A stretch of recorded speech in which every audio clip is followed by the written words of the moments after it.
کنفرانس نمایندگی شورای ملی مقاومت در آمریکا، معرفی کتاب ضرورت اعمال مجدد تحریم‌های سازمان ملل، قسمت اول.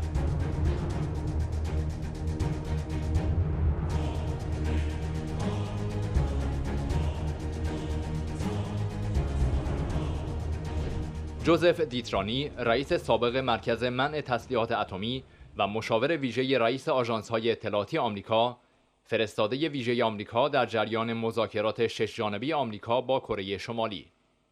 مارک گینگزبرگ، سفیر سابق آمریکا در مراکش، مسئول امور خاورمیانه در شورای امنیت ملی کاخ سفید در دولت جیمی کارتر. مایکل پریجنت، محقق عالی رتبه در انستیتو هاتسون، محقق در انستیتو مطالعات ملی استراتژیک در دانشگاه دفاع ملی و علیرضا جعفرزاده، معاون نمایندگی شورا در آمریکا. I want to begin myself by introducing the new report, the new book that we just released today. It's called Iran, the Imperative to Reimpose UN Sanctions. This book is 110 pages, and it contains details of the rogue behavior of the Iranian regime, different aspects of the rogue behavior, both in terms of what they're doing in the region, also in terms of terrorism, and showing basically that the issue of reimposing all of these UN Security Council resolutions is a must, it's a necessity based on the facts on the ground. In terms of the topics that we've covered in the book, we've looked at really the modus operandi of the Velayat Faqih system. Unlike any other country, that they have military, they have factories, they do things, they have foreign policy. But in terms of the Iranian regime, it's none of that. It's all, you have in addition to the regular army, you have the Revolutionary Guards, the IRGC and the Quds Force, whose job is terrorism. It's a institutionalized, state-sponsored terrorism. And then you have the regime manufacturing arms, not for other purposes, but actually to supply to its proxies to attack the neighboring countries in the region. Then the whole orientation of that is actually an aggressive posture. So in other words, what the providing arms to a regime with this kind of a nature is actually feeding terrorism and actually feeding the mayhem that is being created in the region. We're going to take a look at the Aerospace Industries Organization, which is an integral part of the IRGC, really controlled by them, whose job is primarily building the missiles. And I'm going to take a look at different aspects of it, just to give the perspective of like what it is that we're talking about. Let's look at the unit. It's called the Cruise Missile Group Industries. And as you can see here, that unit is actually, there are several units under it, the Fasih Industries, the Moslemi Industries, and the Rahim Industries. The group also has a research arm for cruise industries.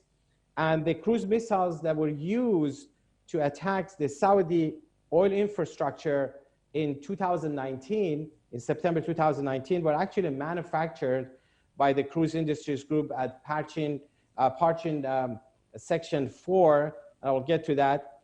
And then the so-called Quds 1 missiles supplied to the Yemeni Houthis are actually a similar missile used by the regime. You can see the Fajr group, which is a precision device section of the Aerospace Industries Organization. They're in charge of producing electronics and guidance systems of the missiles used in various missiles. The other aspect is actually the terrorism aspect of the Iranian regime, which actually terrorism is actually as a cornerstone of the Iranian regime. It's used to basically it's used for the survival of the Iranian regime. There was an upsurge in terrorist operations in the West, including in Albania, in Denmark, in France, in Germany, in Turkey, in the United States. This is all in the past 2 years. And the Iranian regime, at the time that they actually need Europe the most, they have stepped up their terror operations on European soil. Just look at their track record.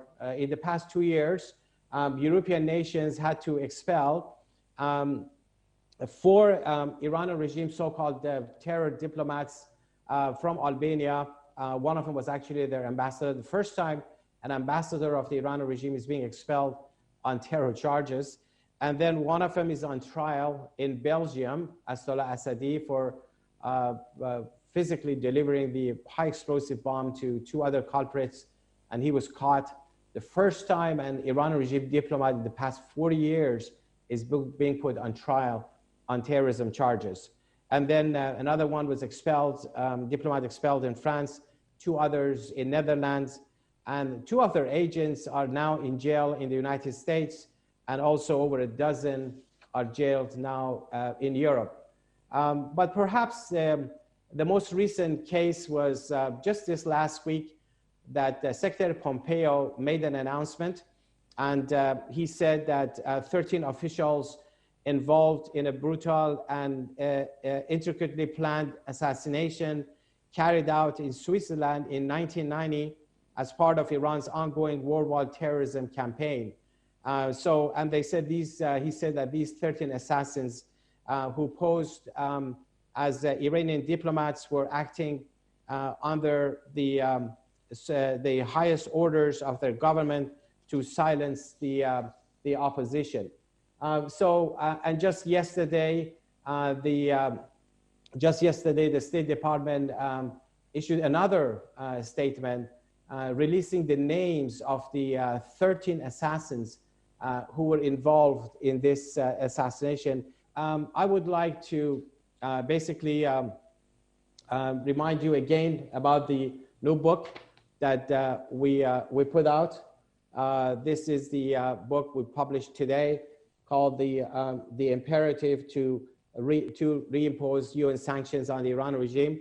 And interestingly, in the back cover of the book is a quotation dating back to July 14, 2015, from Mrs. Maryam Rajabi. That's like an hour after the JCPOA was finalized.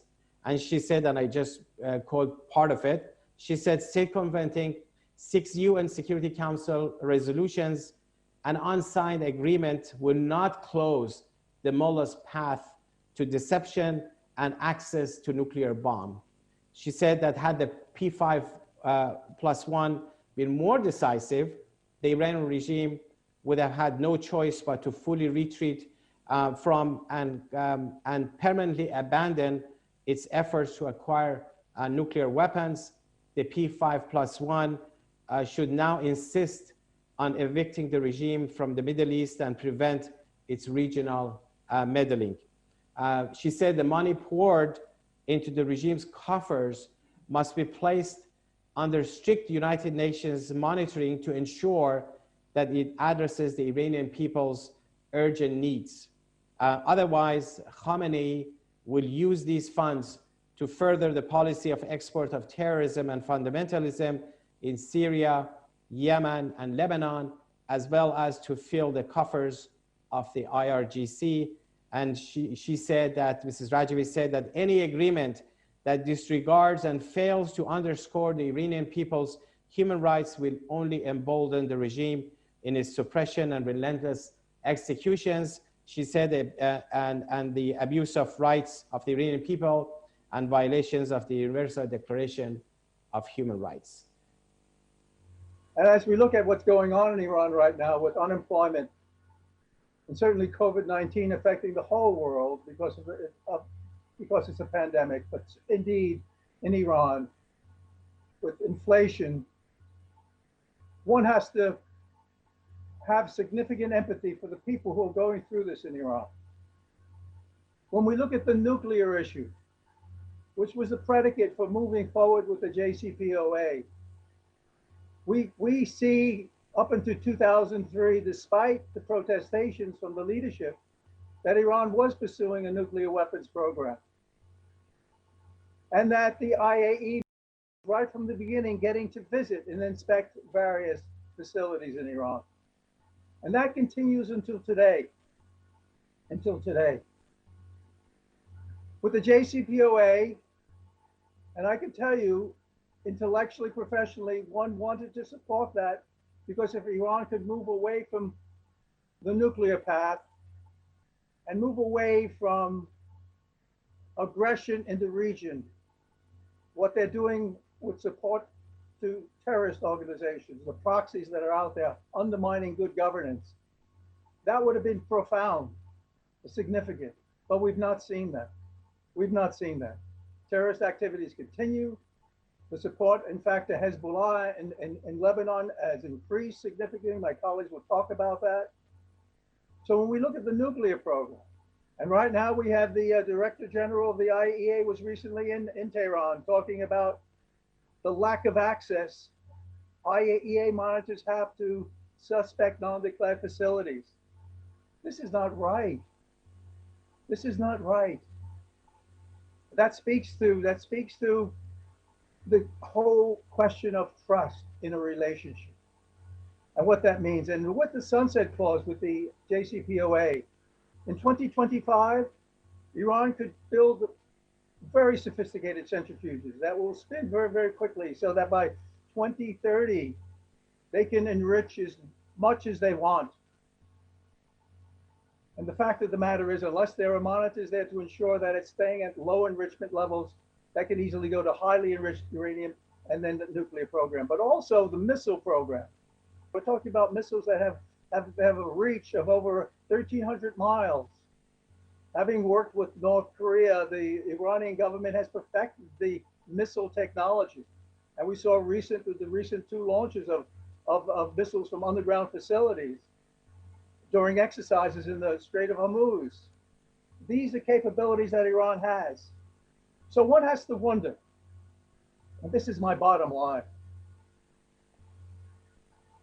with 18 October coming up and the lifting of the arms embargo, what will Iran do with the weapons they will then purchase and the weapons that they will then sell?